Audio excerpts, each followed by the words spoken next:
आज मेरा भाई भी परमेश्वर में है। लेकिन मैं आपको बताऊं, जब हमारा बपतिस्मा हुआ तो इकट्ठों का हुआ था, लेकिन जब घर में कलेश हुआ वो यीशु मसीह से हट गया और मैं आगे बढ़ गया। आज वो प्रभु में है, लेकिन मैं आपको स्टोरी बता रहा हूं कि मैं कैसे यहां तक पहुंचा हूं, इसका कारण क्या है। आपको क्या लगता है कि शैतान आपको आसानी से जाने देगा? आपको क्या लगता है कि शैतान कोशिश नहीं करेगा आपके वाचा को तोड़ने के लिए, आपके संबंधों को तोड़ने के लिए? क्या वो कोशिश नहीं करेगा? आपको वो बेस्ट व्यभिचार के ऑप्शन देगा, बेस्ट चोरी के ऑप्शन देगा, आप पे बेस्ट प्रेशर को डालेगा, अच्छी बीमारियों को लेके आएगा बड़ी बड़ी, ताकि आप हट जाएं।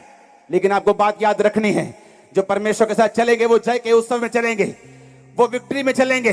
विक्ट्री उनकी होगी आज नहीं तो कल, वो चंगे होंगे आज नहीं तो कल, वो आजाद होंगे आज नहीं तो कल, वो छुड़ाए जाएंगे आज नहीं तो कल। Hallelujah, hallelujah. शाऊल ने परमेश्वर से जब धर्मी होने की कोशिश की कि मैं तो नहीं मारूंगा, और छोड़ दिया अमालेकी के कुछ वंशों को, कुछ भाग गए, कुछ चले गए, और वही वंश आगे बढ़ा, और वही वंश से हामान पैदा हुआ। वही वंश हामान से यहूदियों का फिर से नाश करना चाहा। वो तो एस्तर रानी वहां मौजूद थी, जो यहूदी थी, जो खुद प्रभु को मानती थी। उसे 3 दिन रात के रोजे रखे राजा के सामने गई और बताया कि अगर तो यहूदियों का नाश करेगा तो मैं भी यहूदनी हूं, मुझे भी मरना पड़ेगा। और उसने हामान की सारी योजना को जाहिर किया, और बाइबल कहती है इस तरह से पूरी यहूदी जाति बचाई गई और वो हामान फांसी के फंदे पर लटका दिया गया। आप प्रभु से ज्यादा धर्मी नहीं हो सकते, आप प्रभु से ज्यादा धर्मी नहीं हो सकते, उससे ज्यादा दयावान नहीं हो सकते, उससे ज्यादा समझ नहीं रख सकते। अगर उसने कहा कि तेरा माता, तेरा पिता, तेरा भाई, तेरा बहन, तेरी दाहिनी आंख भी तुझे ठोकर दे, निकाल कर फेंक दे और मेरे पीछे आ जा, आप उससे धर्मी नहीं हो सकते, उससे ज्यादा आप बड़े नहीं हो सकते, उससे ज्यादा आप समझदार नहीं हो सकते। क्योंकि परमेश्वर जानता आने वाले समय में क्या है।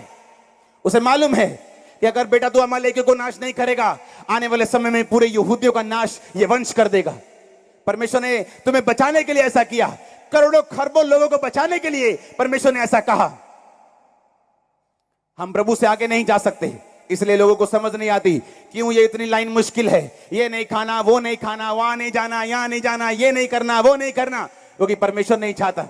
मैं ऐसे लोगों को जानता हूं, अपनी जवानी में उन्होंने पाप किए, पता है किस लिए? मेरे बच्चे सेटल हो जाएं, लोगों की प्रॉपर्टी छीन ली, कब्जे कर लिए, ताकि मेरे बच्चे सेट हो जाएं, मेरे बच्चे सेट हो जाएं। अच्छे स्कूलों में पढ़ाया, अच्छे कॉलेजेस में पढ़ाया, लाखों रुपए खर्च किया, मेरे बच्चे सेट हो जाएं। जब बच्चे बड़े हुए उसी बाप को छोड़ के चले गए। ये असली स्टोरी है, मेरी आंखों के सामने देखी हुई। अब बाप रोता है और बच्चे सुनते नहीं। जो तुम बोओगे वो तुम काटोगे।